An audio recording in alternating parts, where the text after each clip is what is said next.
जोहार।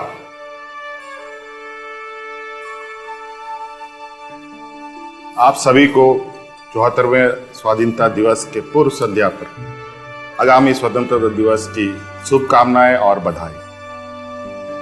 आप जानते हैं कि देश को आजाद कराने में हजारों देशभक्तों ने कुर्बानियां दी। झारखंड के भूमिपुत्रों ने देश की आजादी के लिए लंबा संघर्ष किया। यहाँ के बाबा तिलका मांझी, सिदो कान्हू, बिरसा मुंडा, नीलांबर पीताम्बर, पोटो हो, विश्वनाथ सहदेव, फूलो झानो, पंडित गणपत राय, शेख भिखारी समेत हजारों वीरों ने अपनी कुर्बानी देकर इस देश को आजाद कराया।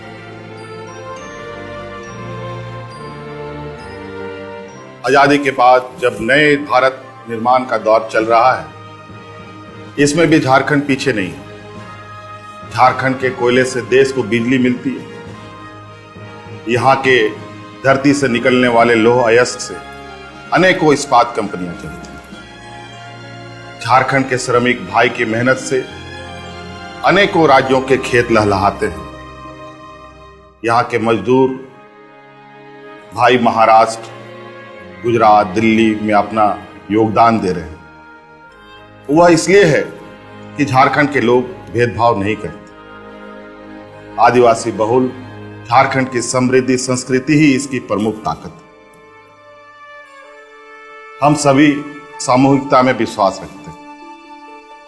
प्राकृतिक सौंदर्य, यहाँ के हरे भरे जंगल, यहाँ के नृत्य संगीत झारखंड को ताकतवर बनाता है।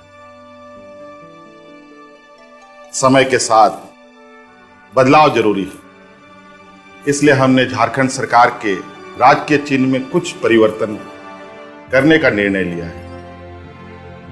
आज वही नया राजकीय चिन्ह आप सभी को समर्पित कर रहा हूं।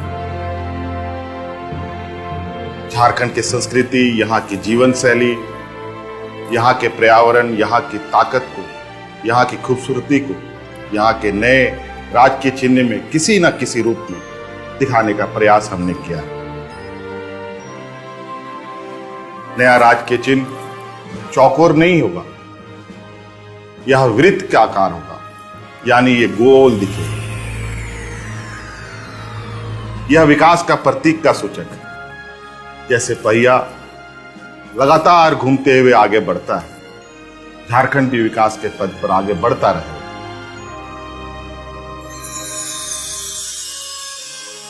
इस नए राजकीय चिन्ह में हरे रंग को प्रमुखता दी गई है। हरा रंग प्रकृति का सूचक है, झारखंड की हरियाली का प्रतीक है। झारखंड वनों का प्रदेश है, पेड़ पौधों से भरा है ये राज्य। हरा रंग खुशहाली और समृद्धि का प्रतीक है, बेहतर पर्यावरण का प्रतीक है। नए राजकीय चिन्ह में पलाश के सुंदर फूल का उपयोग किया गया है। पलाश झारखंड का राजकीय फूल भी है। लाल रंग आग और क्रांति का प्रतीक है। वह यह बतलाता है कि झारखंड के लोगों में संघर्ष करने की अद्भुत क्षमता। पलाश के फूल के नीचे का हिस्सा थोड़ा काला होता है, जो झारखंड की धरती के नीचे छिपे बहुमूल्य खनिज का सूचक है।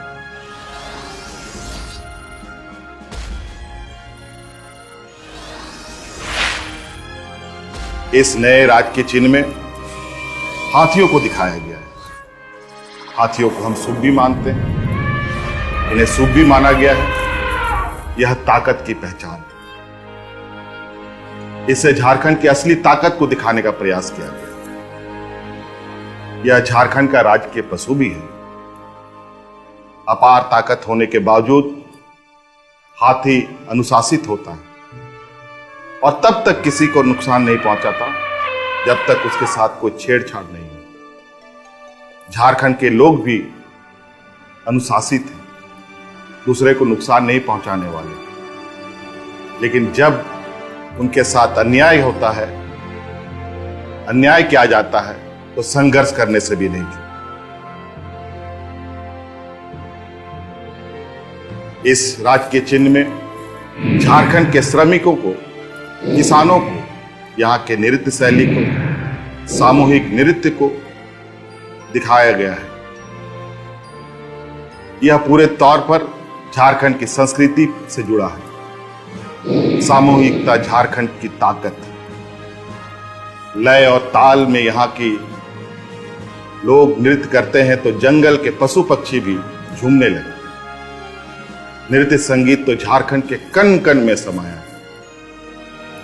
यह खुशी का प्रतीक है। उसी प्रकार यहाँ के श्रम शक्ति की खूबी को दिखाने का प्रयास किया। अशोक स्तंभ का राज के चिन्ह में इस्तेमाल किया गया। यह राष्ट्रीय प्रतीक है, राष्ट्रीय गौरव है। यह बताता है कि देश के विकास में झारखंड हर समय कदम से कदम मिलाकर चलने वाला राज्य। यह प्रतीक चिन्ह हमारे संस्कृति को रेखांकित करता है, हमारी अस्मिता का द्योतक है, हमारी चेतना का प्रतीक है। राज्य के प्राकृतिक परिवेश एवं यहाँ के लोगों के जीवन दर्शन को अपने में समेटे हुए ये हमारी पहचान है।